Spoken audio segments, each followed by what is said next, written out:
अध्याय 25। पति।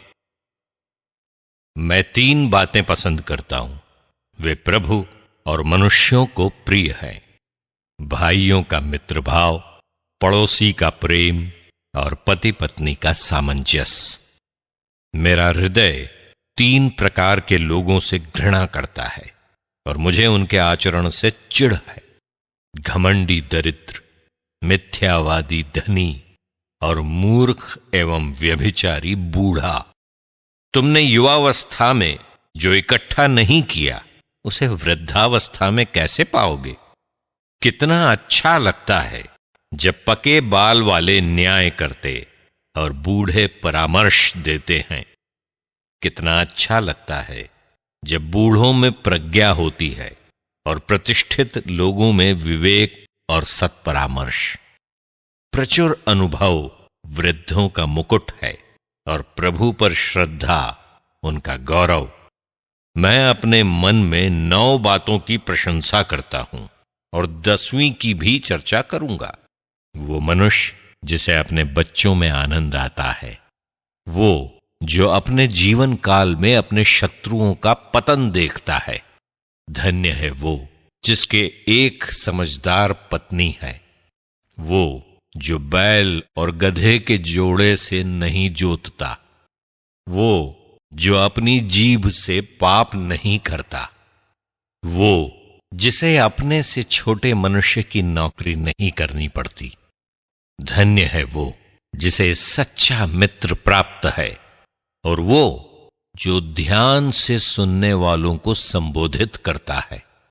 वो कितना महान है जिसे प्रज्ञा और ज्ञान प्राप्त है।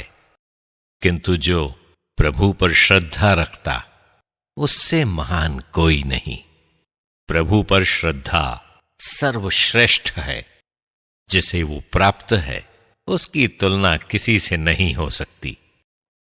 भक्ति प्रभु पर श्रद्धा से प्रारंभ होती है, किंतु मनुष्य विश्वास द्वारा प्रभु से संयुक्त हो जाता है। पत्नी। हृदय के दुख के बराबर कोई दुख नहीं, स्त्री की बुराई के बराबर कोई बुराई नहीं, हृदय के घाव के बराबर कोई घाव नहीं, स्त्री की दुष्टता के बराबर कोई दुष्टता नहीं, बैरियों द्वारा दिए गए कष्ट के बराबर कोई कष्ट नहीं, शत्रुओं के प्रतिशोध के बराबर कोई प्रतिशोध नहीं, सांप के विष के बराबर कोई विष नहीं, स्त्री के क्रोध के बराबर कोई क्रोध नहीं। दुष्ट पत्नी के साथ रहने की अपेक्षा मैं सिंह और पंखदार सर्प के साथ रहना अधिक पसंद करूंगा।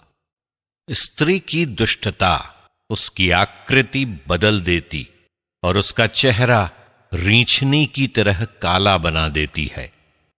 उसका पति पड़ोसियों के बीच बैठकर अनजान में आह भरता है। स्त्री की दुष्टता की तुलना में हर दुष्टता छोटी है। उसे पापियों की गति प्राप्त हो।